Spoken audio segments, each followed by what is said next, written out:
everybody. You're about to watch Jessica Stenzel's second video. She's going to be adding on to the story she told in the first video. And one of the things you really want to focus on when you're thinking about this is listen to the story of how the actual day-to-day lives of the people who work in the program were helped by the work that they had done around the data quality efforts. So data quality isn't just about data quality. It can also make things a lot better for people who are actually working day-to-day in the program. Better data quality, and it makes your life easier. Gotta love it. So looking back on how we made that data guide, we had to have buy-in from all of our staff. So we made a big deal about this. We waited until the summer when we did not have kids. Our director bought everybody lunch. And this was a day that all of our family advocates really looked forward to.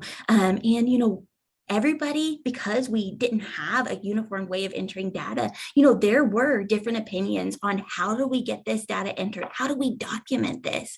And so this was a great time for all of our minds to work together, for us to have a discussion on what is the best way to document everything? What is the best way to follow up on everything to make sure that no child's, follow-ups are falling through the crack. So this was a great day for all of our advocates and myself as a health manager to really sit down together and create this data workbook, and we were also able to plug in, different processes and figure out, okay, so what do you do next when you're enrolling a child? Or what do you do next when you're putting in this event? So we were able to put the formatting of this data guide in order where it's very user-friendly.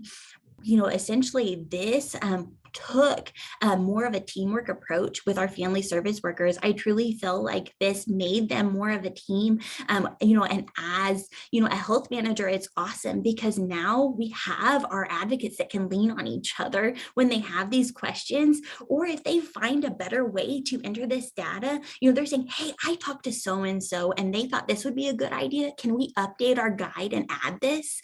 So this is ever changing, ever flowing. We're making this process better and better. And this is a great system when we bring on new family advocates and family service workers, because they are able to work alongside those new family advocates. And I truly think that's better than me as a health manager going out and working with them, because they're getting to see exactly what they're doing on the ground when they're working with these families and working with these children. And so, we just hired on a new family service worker. We had one of our, go-to family service workers work with her.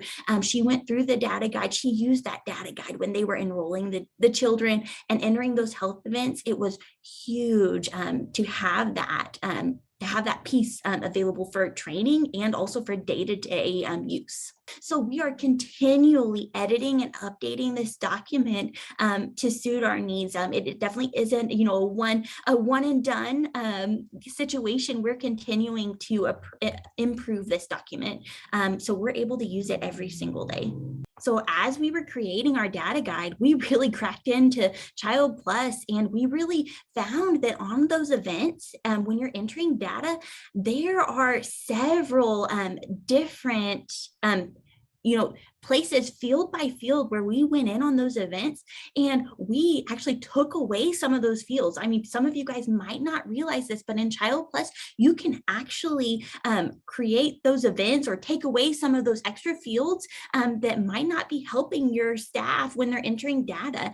So we had a situation where we had, blank fields where some people would type in, some answers here, or, type in like blood pressure results here, where we took those fields out because really that was causing us extra time, and it really wasn't helpful information. And we actually just relied more on those drop-down boxes. We were able to really sit down and change Child Plus events to help our program. That really definitely helped us use the data more. And another thing that really helped us when we were going through this process is we were really able to see how we're going to make Child Plus more adaptable to our program, how we were able to use Child Plus and take away more of our papers. We created modules that essentially were directly inputted into Child Plus. We took away that middleman of the paper that needed to be scanned in. Now, as a health manager, I don't have to wait for that stack of papers to be scanned in, because now when they're completing something like a nutrition questionnaire or a health history, when they're interviewing those families, the family service workers are putting in the data directly. And so that has definitely cut out more paper. It has made us utilize Child Plus more, and we've become more efficient in that.